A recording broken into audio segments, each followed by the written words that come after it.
Welcome back to what was once one of the most restrictive and secretive societies in the world, and to my amazement, one of the most spectacular on the planet.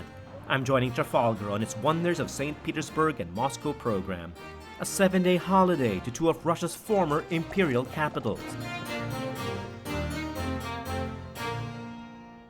Moscow has only recently opened its doors wide open to foreigners, and an experienced company like Trafalgar helps you overcome the language barrier, cryptic street signs, and paranoid security protocols, and see Russia's capital free from Western bias or state propaganda. Wow, we're in gloomy weather. Moscow is beautiful. Just look at this.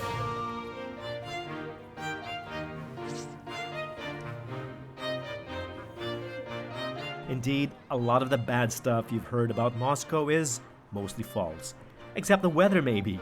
Still, the skyline is fascinating. Traditional Russian Orthodox and modern Stalinist architecture. They're an unlikely pair, but they seem to combine so well here in Moscow. There's a tendency to view Moscow through the prism of communism, especially since its most colossal landmarks were built during Stalin's regime. Once derided as soulless architecture, the Stalinist buildings of Moscow are now suddenly cool all of a sudden. The medieval St. Basil's and Kremlin Citadel may be Moscow's main tourist attractions, but its 7 Soviet-era skyscrapers remain the defining feature of its cityscape. A visit to the so-called Seven Sisters of Moscow, or the 7 Stalinist structures, landmark buildings of the city, is something you must do when you're here. Unfortunately, most of these buildings are off-limits to tourists, but this one you can visit, even stay the night. 5-star Hilton Moscow Leningradsky Hotel is one of the so-called Stalin's 7 Sisters, named after the notorious Soviet dictator who needed a symbol of Moscow's post-World War II superpower status. The Leningradsky was built to impress foreigners. Ironically, it's now a member of the American Hilton chain. Although the new management wisely chose to keep the facade and lobby in their original state. And what's really amazing about this hotel is that everything you see, at least in the public areas like the lobbies, original from the 1950s. Including this very interesting sculpture over here of lions, war booty from Berlin after the Second World War.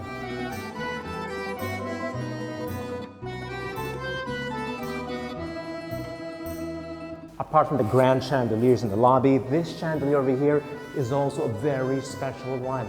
It holds the Guinness record for the tallest chandelier in the world. The giant brass chandeliers, the gilded ceilings, and marble columns are as excessive in their luxury as Stalin's own obsession with showcasing the Soviet Union's utopian dreams. This ballroom was once the dining hall of the hotel. And here, every morning, foreign guests would have their breakfast while staring at the ceiling, depicting a communist paradise, a communist utopia.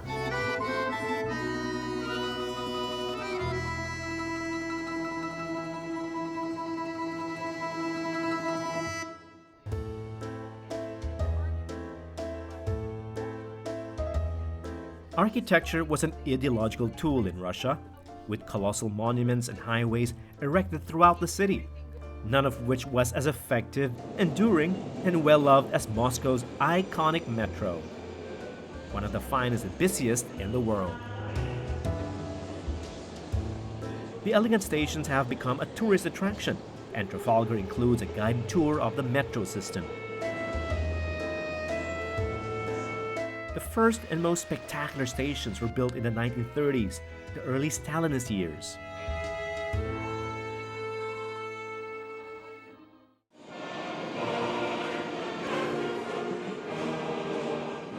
It was one of the USSR's most ambitious infrastructure projects, most beautiful propaganda experiments. Stalin envisioned the Moscow metro as palaces of the proletariat. And indeed they were, palatial structures of marble, lit by chandeliers, and decorated with mosaics and sculpture. Propaganda, naturally, but in my opinion, done tastefully. And the trains are fast, clean, and safe as well. Right, I think this is our stop. So here we go. Yet another beautiful subway station. These metro stations of Moscow are really amazing. I've never experienced a subway ride like this one. It's not just efficient, but it's an education in Soviet art and in Soviet history. Whether you believe in the ideology or not, you must admit this is truly amazing. There are more than 200 stations in the Moscow metro system, and unless you want to discover them all, it's best to stick to the most historic and beautiful ones, like Komsomolskaya. Why, of course, Vladimir Ilyich Lenin, the founder of the Soviet state. You know, the communists, the Soviets especially, were experts in propaganda. So imagine every day, twice a day or thrice a day, as the people will be coming in and out of the subways, they will be exposed to all this propaganda. That's how it works. And for many decades, it actually worked. The socialist dream didn't last. The Soviet Union fell apart in the 90s. But thankfully, their wonderful mass transport system survives and remains among the most affordable and efficient in the world.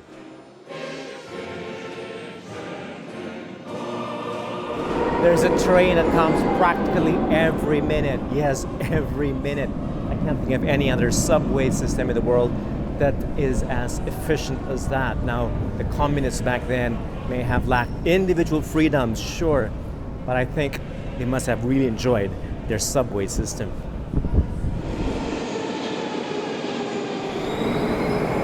I told you, 1 minute. 1 minute, every minute.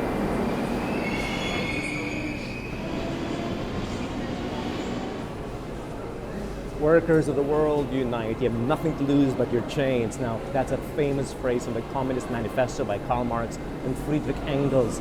But you know what? You don't have to read that text. You get this feeling of solidarity with the partisans of the Soviet Union back then. This is communist propaganda. And I guess it worked. It must have really worked.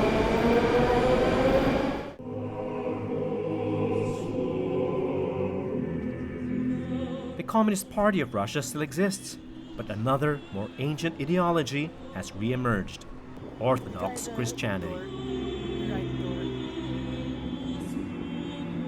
Christianity was never banned in atheist and communist Soviet Union, but it was severely repressed along with other religions.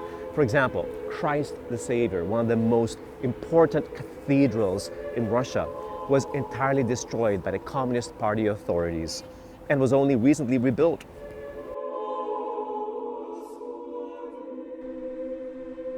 The seat of the Moscow Patriarchate is a Russian Orthodox equivalent of the papal throne in the Vatican. The original cathedral, built to celebrate the unexpected victory against Napoleon Bonaparte's army, was ordered demolished by Stalin, but was later rebuilt during the glasnost reforms of Mikhail Gorbachev in the 90s. The cathedral is entirely new and was built with funds raised by Russians all over the country, many of whom came to pay their respects to Russia's last Tsar, Nicholas II, who was canonized a saint when the cathedral reopened.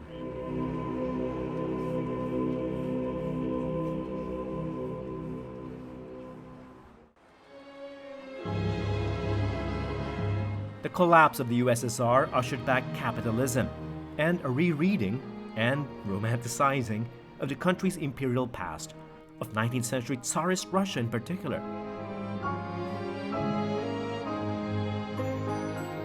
The Tony Cafe Pushkin in downtown Moscow is an homage to that period and to the writer who embodied the ideals of the Russian Romantic movement, Alexander Pushkin.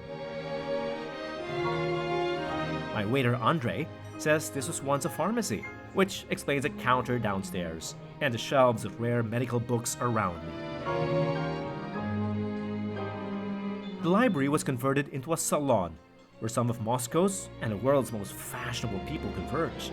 Guests like Angelina Jolie, John Travolta, Bill Clinton, and Arnold Schwarzenegger, who are honored with plaques where they once sat. Cafe Pushkin is also the place for Moscow's best desserts. Just look at that. So Look tell like me what this Hemisphere. is. Yeah, this consists of raspberry sorbet, the main scene. As you can see, just copy of his signature, Alexander Pushkin. Absolutely. And also we have a small porter, it's very similar. And of course, the quill. Yeah, absolutely. The But quill my of surprise, Alexander everything is eatable.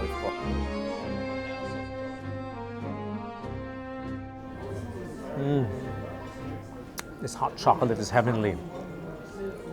Reminds me of Angelina's in Paris. And of course, the French connection is quite deliberate. The creme brulee, the desserts, the interiors of this cafe. It all harks back to a time in the 19th century when French culture, or being a Francophile, was a standard of sophistication, a standard of luxury. And the likes of Alexander Pushkin most definitely revered French culture back then. So let's enjoy his legacy here this afternoon.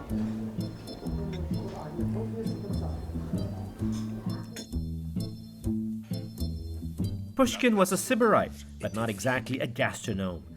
Devant moi marchait Nathalie. But it was a popular French song, Nathalie, about a fictitious Cafe Pushkin in Moscow that inspired a legendary Franco-Russian restaurateur, Andrei Delos, to create a cafe dedicated to Russia's greatest poet. Un tapis. So here's to Alexander Pushkin and to Moscow. Nathalie. Elle parlait. The desserts are as magnificent as Pushkin's words, and a seat facing the street puts you in a mood for poetry. Those lines from the French song especially. On irait au café Pushkin boire un chocolat.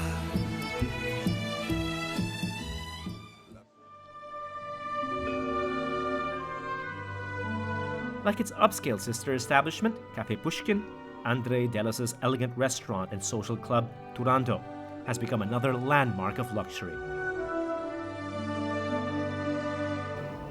The creation of new wealth in Moscow after the fall of the Soviet Union has created a new breed of restaurant that caters to the growing upper class of the city. And this was one of the first to lead the way.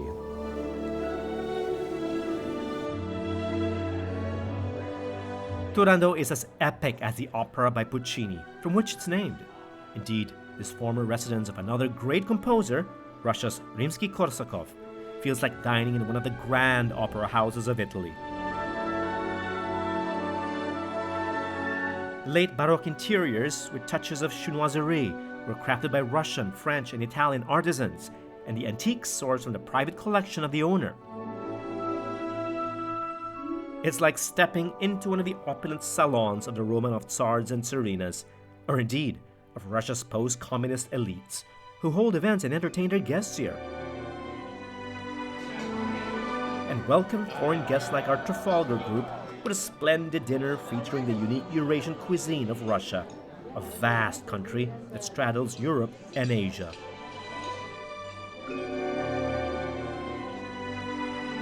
A unique place where the best of East and West come together and dazzle first-time visitors like me.